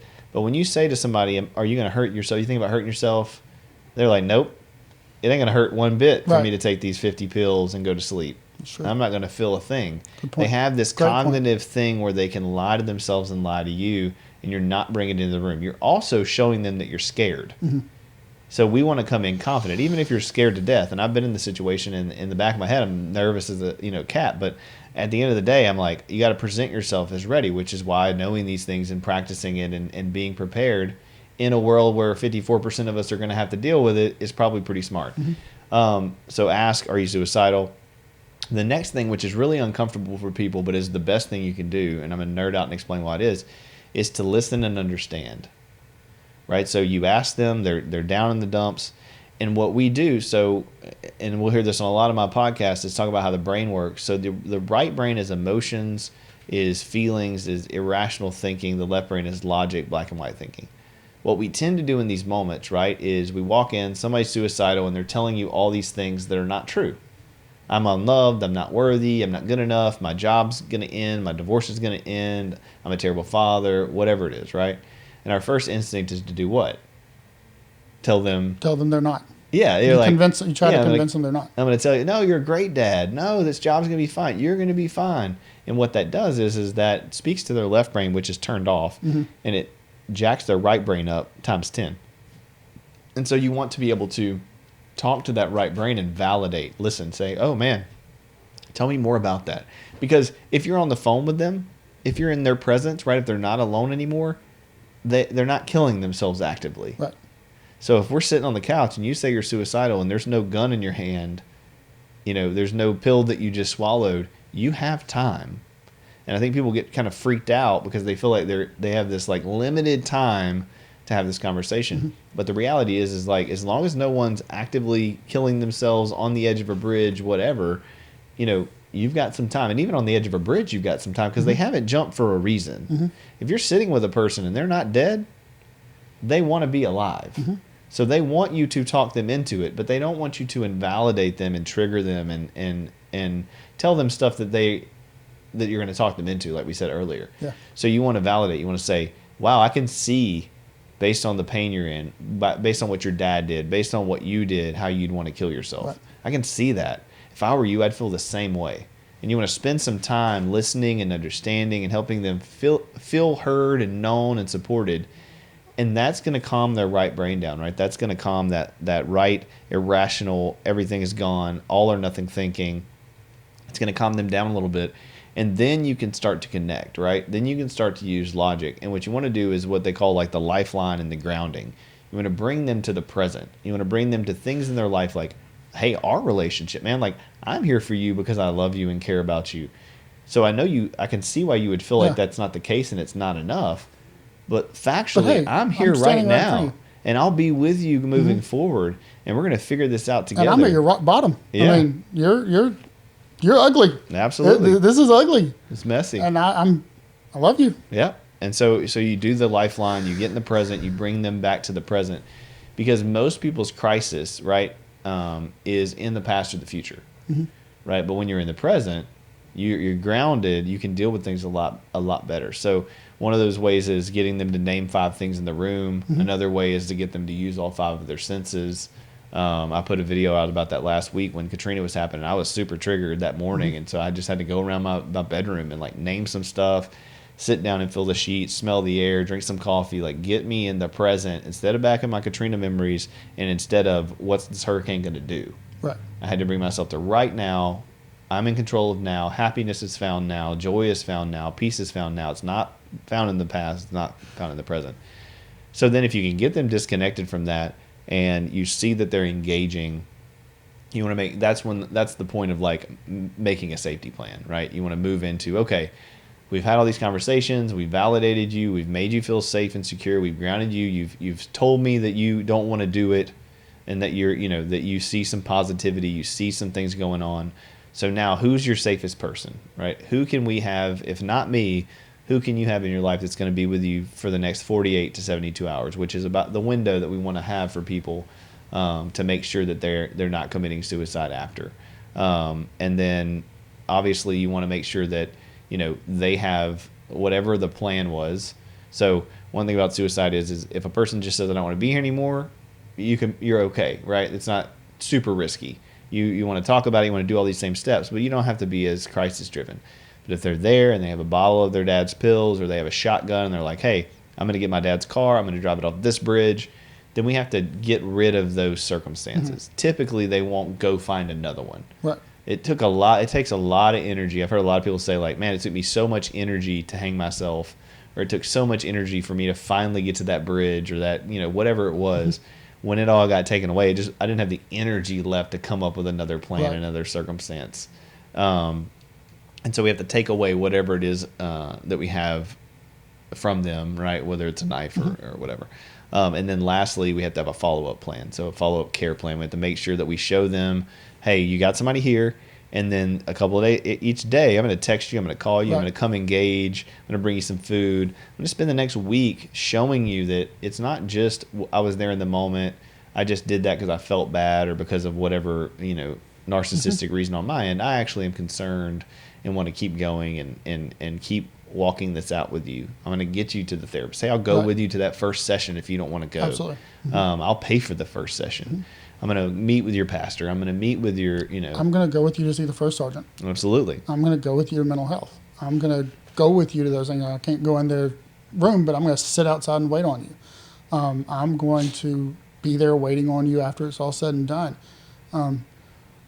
When do you believe that the plan calls for hospitalization? Because a lot of people jump from suicide to, okay, let's go to the hospital.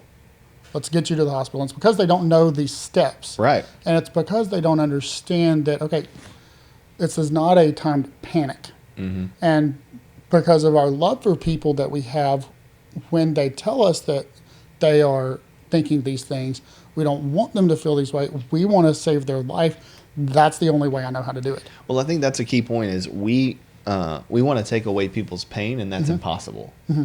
And so I think when we hurt for other people, whether suicide or grief, I mean, grief is the worst, Absolutely. right? People always saying like, oh, well, they're in a better place, or, people are uncomfortable because we don't know these things, right? That's part of the issue while we're doing the podcast is that as an average person, we don't know these things. Mm-hmm. So we have a lot of disbeliefs and issues. And in crisis, we're like, these are all crisis things: grief, suicide, depression, anxiety. Mm-hmm. They don't have to be a crisis though, right? And so I would say, to answer your question, when do you hospitalize somebody? Well, if first of all, we have to have a world where we're doing all the things that we talked about. They have to be somebody who's connected to you, who's intimate with you, or you're not going to know. Mm-hmm. But if they're close to you and intimate to you, and they're in relationship with you and there's trust, then you play that out together. You make sure there's not a plan. You kill the plan. You get another plan. And if they're saying, okay, I'm not going to kill myself, I feel much better, this was great, then you don't hospitalize them. Okay. But a person who's suicidal, when you've done all those things, is going to be like, yeah, I'm still going to do it. Or I'm still out of my mind. Right. I hear you, but I don't believe anything you're saying. Please don't leave me. Or I'm not saying anything. I'm just mute sitting here and I'm giving you no information. Mm-hmm. And that's when you're like, okay, listen, you're not giving me any information. You're not saying yay or nay. You're not telling me. You're not meeting me there. Yeah, you're not helping. So my only option is to call somebody. Mm-hmm. And they usually just sit there because they want you to. Mm-hmm. Right? They want you to call somebody. They're just not going to say yes or no. Yeah. So yeah, I would say the only reason you wouldn't call somebody is if they don't have a plan at all. They're calmed down. They're giving you good feedback. Right. Now, could somebody lie directly to your face? Absolutely. But you're never going to be able to save somebody that's in that situation. Sure. And you still should have somebody around them for 48 to 72 hours for those reasons. Mm-hmm. Right? You should have somebody who can check in. Also, like I said, if it's a kid, if it's a teenager, you want to make sure you get some good supervision, sleep on the floor in their room, sleep with them in the bed, take their shoelaces, take whatever it is that if they're that suicidal. Again, if they're at that point where you're still worried about it that much, you should probably take them to your local hospital, ER, Brentwood, whatever. Now, about that's still, as a culture, just treating symptoms. Absolutely. Right? So if you bring somebody to your local ER, they're going to give them medication, they're going to supervise them for 72 hours, and then they're going to send them home. And that still doesn't solve the problem. That just treats the symptom. And so, part of this is, of this conversation is for people to understand what the root causes are of these things. And like we said, it's unresolved trauma. It's a lack of support. It's a whole culture of a lack of vulnerability. And so we have to change those things so that when people are in these situations, they can survive it, because these treatments obviously aren't working, right? They help put a Band-Aid on a bullet hole, but they don't really fix the root cause, which is our culture. And as Cassie and I talked in the first podcast, culture is made up of us. Mm-hmm. We add and subtract votes and give and cast dies to those things. We say we're okay with this because we're allowing it. Right. I mean, that's why you do what you do. Mm-hmm. We as a culture are allowing, by our enabling, our lack of responsibility, our own personal insecurities, 22 people a day killing themselves, because we're all part of this. That doesn't say it's your fault. Right. But it says, can you think internally today, right now, as you're listening, what are some things in my life that I'm attributing to the whole, that I'm giving to the problem? Am I being vulnerable? Am I in therapy? Am I working on my stuff? Am I being the healthiest version of myself possible? Am I a friend who asks my friends hard questions? Am I a friend who is in Bible study for 6 months with somebody and I still don't know if their husband and them fight? Right. I still don't know what they like or dislike about their kids. I still don't know anything because I haven't risked enough to be involved because I don't want to lose. Mm-hmm. I don't want to be rejected. I don't want to fail. I don't want to put myself in a situation. So it's better for me just to be superficial. I can leave when I want to. I can go when I want to. I can disengage when I want to. They don't care. I don't care. We're all good. But then we call that friendship. Yeah. And then we say, oh, well, I didn't see it coming. It's like, well, you didn't see it coming because there were a lot of things that you had blinders on to seeing it. Again, that doesn't make it anybody's fault. Right. But that means there are things that are going on that if we take a good assessment of ourselves, instead of worrying about everybody else, that's the only thing we can do. Yeah. Right? That's the only thing anybody listening to this can do is take an assessment of themselves and gauge, where am I at with this? If I'm not suicidal, how am I aware of suicide? Right. How am I getting comfortable learning about it? Can I pick up a book? Can I read some things? Can I go to a website and figure some things out? Can I tell my story? Can I talk about it? Can I? Absolutely. Yeah. And that's one thing I believe is huge, is telling your own story. Yeah, for sure. And that's how one way we're going to kill the stigma. Absolutely. And I appreciate you telling yours today and being vulnerable. And it's a lot to put yourself out there, because your assumption, right, is like there's going to be some Yahoo out there who's like, oh my gosh, what an idiot. I can't believe blah, blah, blah. Yeah. But that's few and far between. And if they're that type of person, they're super unhealthy in the first place. Right. You're exactly right. So yeah, so that's assist. That's the how to do it. So I hope that's helpful for people. Let me read some. I was going to read this for people for the website. Yeah, so if you're out there listening, to learn more about warning signs, go to afsp.org/signs. You can go to your member portal and find a member mental health professional. Obviously, Clint Davis Counseling and Integrative Wellness is here in Shreveport and Bossier and Ruston. So if you need somebody in your area who is trauma trained, addiction trained, family systems trained, you have some great counselors there. Be sure to look on Psychology Today in your area, and you can find some good therapists. Look for somebody who has some trauma in their background, who does something like EMDR, who can get to the deeper rooted issues than just kind of the typical therapist. If you're really struggling with suicide or with other things, there's 24-hour support with Aetna members, employee assisted program. Then the National Suicide Prevention Hotline is 1-800-273-8255.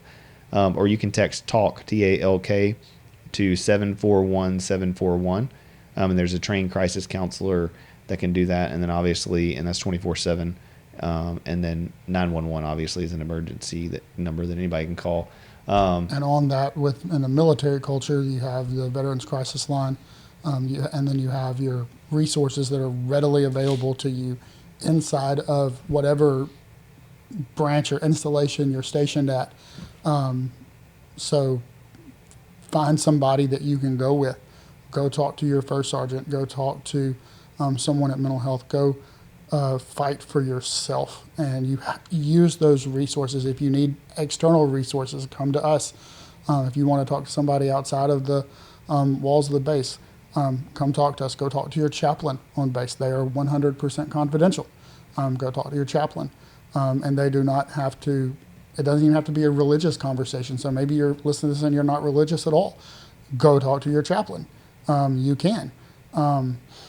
But also you can come talk to us. We're going to make sure that you have followed the protocols inside of the military, and we're going to make sure that there are places that, if need be, if your shirt needs to know what's going on, we'll help work with that. If we believe that you need to go see mental health, we're going to help you do that. If we need to refer you here, we can do that. We pay for the first 3 visits of that.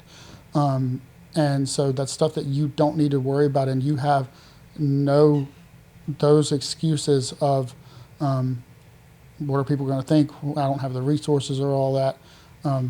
Don't fall victim to those things. Absolutely. Yeah. Know that what we're going to think is that you're a human being who has gone through something difficult, and you've gotten to the point where you need help. And everybody here, at least in my practice and with every warrior, knows that and has been there ourselves personally, and is not going to look at you with judgment and say, oh, you're not worthy because you should have done this, or you should have done that, or you should have had enough faith. Or I saw I can't remember if it was a tweet or whatever it was, but somebody had shared it with me, and it said, I've been really struggling with depression and anxiety and fear lately, and went to Bible study, and everybody said, well, just read your Bible more because God says you shouldn't have any fear. And he's like, and I'm cured. Right. And, it's just sarcastic. But the other thing I'd remind people as Christians out there who are in the military or not is that, it's not a faith issue. Absolutely. I mean, some of it is chemistry and not character. Some of it might be a faith issue, but it's not 100% one or the other. And digging into it and figuring out what, asking why and figuring out why it is that I'm having these struggles and having depression, having anxiety, where is this coming from, is the work that keeps us from getting to a suicidal place and taking our own life, keeps those around us from getting to a place. And so a lot of suicide, right, is like we said, prevention, even though you don't want to call it that. It is, but it's prevention at a level that's like up here in the relational aspect to where you never get there. Absolutely. But if you find yourself there, or if you find yourself with a friend that's there, obviously take advantage of these resources. Yeah, for sure. What Instagram, Facebook, what's your Facebook at Every Warrior Network, everywarrior.org. That's our website. And then Instagram and Facebook, both is at Every Warrior Network. Awesome. So, and I know this weekend you guys are a part of. We're a part of the Rock Rally for Hope. Actually, some of the donations are going to go towards that, towards our cause. So we're grateful for that opportunity. So if you want to hang out and check that out this weekend, go out there, check out rockrallyforhope.com. Absolutely, and, give some money to Every Warrior Network, guys. If you want to donate, I can say that, yeah. If you want to donate towards our cause, you can go to everywarrior.org/give. And there's actually a line item that we have as a fund on that giving thing. There's 3 of them, but one of those is counseling or warrior care. Either one of those go directly to making sure our warriors are cared for. Counseling goes directly towards our partnership of making sure that the first 3 visits of any warrior that we refer here gets taken care of. It's awesome, man. I appreciate you coming in and talking about it. I know it's a you heavy having us. topic and, being vulnerable and sharing that. I hope that somebody out there gets something out of it. Again, Asking Why Podcast. Thanks for listening. Make sure you subscribe, like our page. ClintDavisCounseling.com is our website. If you need a therapist within Shreveport, Bossier, Ruston, hopefully Houghton soon, and Benton. So we're looking to expand a couple other locations and making our way down to Pineville, Alexandria at some point. Just trying to get this message out that people can, be Christian, can be non-Christian, can get therapy, can figure out like the root causes of these issues and really get some help that they need in a safe place. So thank you guys. God bless you. Have a good week.